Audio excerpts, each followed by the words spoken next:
Hi ನಮಸ್ಕಾರ, ಗೀತಾವಿ ಅಡುಗೆ ಮನೆಗೆ ನಿಮಗೆಲ್ಲರಿಗೂ ಸ್ವಾಗತ. ಇವತ್ತಿನ ರೆಸಿಪಿ ಉಡಿ ಬೆಂಡೆಕಾಯಿ ಅಂದರೆ ಚೆನ್ನಾಗಿರ್ತೈತೆ ಇದು. ಹಯ್ಯಂಗಾರ್ದು ಇದು ತುಂಬ ಚೆನ್ನಾಗಿರ್ತೈತೆ.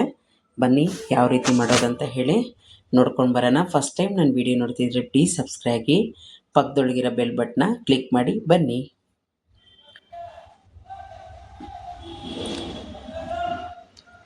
ನೋಡಿ, ನಾನು ಒಂದು ಫಸ್ಟೇ ತೊಳೆದು ಒರೆಸಿ ಕಟ್ ಮಾಡಿ ಇಟ್ಟಿದ್ದೀನಿ. ಅದನ್ನ ನಾನು ಇವಾಗ ಒಂದು ಗ್ಯಾಸ್ ಹತ್ರ ಹೋಗೋಣ. ಒಂದು ಬಾಣಲಿ ಇಟ್ಟಿದ್ದೀನಿ, ಅದಕ್ಕೆ ಒಂದು 3 ಸ್ಪೂನಷ್ಟು ಎಣ್ಣೆ ಹಾಕ್ಕೊತೀನಿ. ಈ ಬೆಂಡೆಕಾಯಿ ರಾತ್ರಿನೇ ಕಟ್ ಮಾಡಿ ಒರೆಸಿ ಇಟ್ಟಿದ್ನಲ್ಲ, ಅದನ್ನ ಹಾಕ್ಕೊಂಡು ಚೆನ್ನಾಗೆ ಹುರ್ಕೊತೀನಿ. ಅಂದರೆ ಫುಲ್ಲು ಬೇಯಬೇಕು ಅದರೊಳಗಡೆನೆ. ಅದು ಗಂಟ ನಾನು ಚೆನ್ನಾಗಿ ಫ್ರೈ ಮಾಡ್ಕೊತೀನಿ.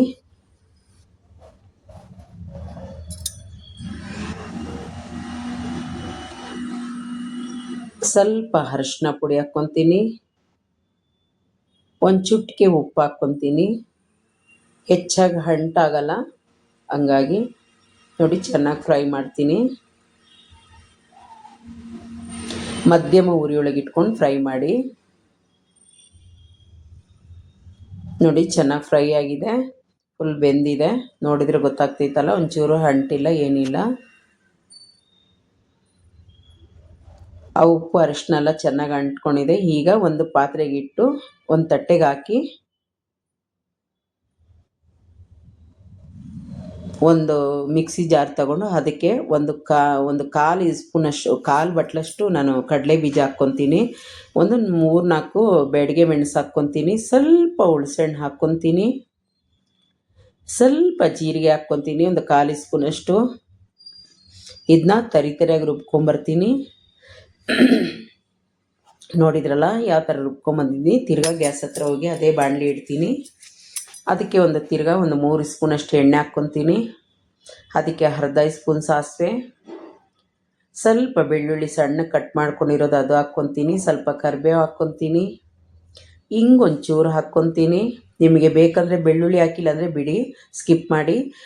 ಒಂದು ಈರುಳ್ಳಿನ ಸಣ್ಣ ಕಟ್ ಮಾಡಿ ಹಾಕ್ಕೊಂಡು ಚೆನ್ನಾಗಿ ಫ್ರೈ ಮಾಡ್ಕೊತೀನಿ.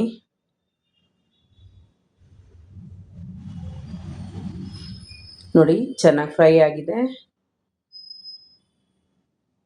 ಇವಾಗ ನಾವೇನು ಆವಾಗಲೇ ನಾವು ರುಬ್ಕೊಂಡಿದ್ದೀವಲ್ಲ, ಆ ಮಸಾಲೆ ಹಾಕ್ಕೊಂಡು ಅದನ್ನು ಸ್ವಲ್ಪ ಫ್ರೈ ಮಾಡ್ಕೊಳ್ಳೋಣ. ನೀರ್ಗಿರಿ ಏನು ಹಾಕಬಾರ್ದು, ಡ್ರೈ ಉಡಿ ಇದು, ಚೆನ್ನಾಗಿರ್ತೈತೆ.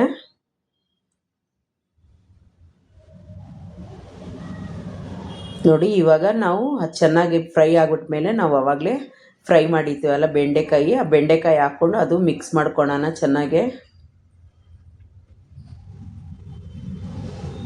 ಒಂದು 2 ನಿಮಿಷ ಚೆನ್ನಾಗಿ ಫ್ರೈ ಮಾಡಿ ಆಗ್ಬಿಟ್ಮೇಲೆ ಉಪ್ಪು ಹಾಕ್ಕೊತೀನಿ ಇನ್ನೂ ಸ್ವಲ್ಪ ರುಚಿಗೆ. ಈಗ ಕೈ ಬಿಡೋದೆ ಒಂದು ಸತಿ ಫ್ರೈ ಮಾಡ್ಕೊಂಬಿಡೋಣ. ಮುಗಿತಾ ಬಂತು. ಇಷ್ಟ ಆಯಿತಾ? ಇಷ್ಟ ಆದರೆ ಪ್ಲೀಸ್ ಒಂದು ಲೈಕ್ ಕೊಡಿ, ಸಬ್ಸ್ಕ್ರೈಬ್ ಆಗಿ, ಪಕ್ಕದೊಳಗಿರೋ ಬೆಲ್ ಬಟ್ನು ಕ್ಲಿಕ್ ಮಾಡಿ. ಈಗ ಸರ್ವ್ ಮಾಡ್ಕೊಳ್ಳೋಣ ಒಂದು ಬಟ್ಲಿಗೆ.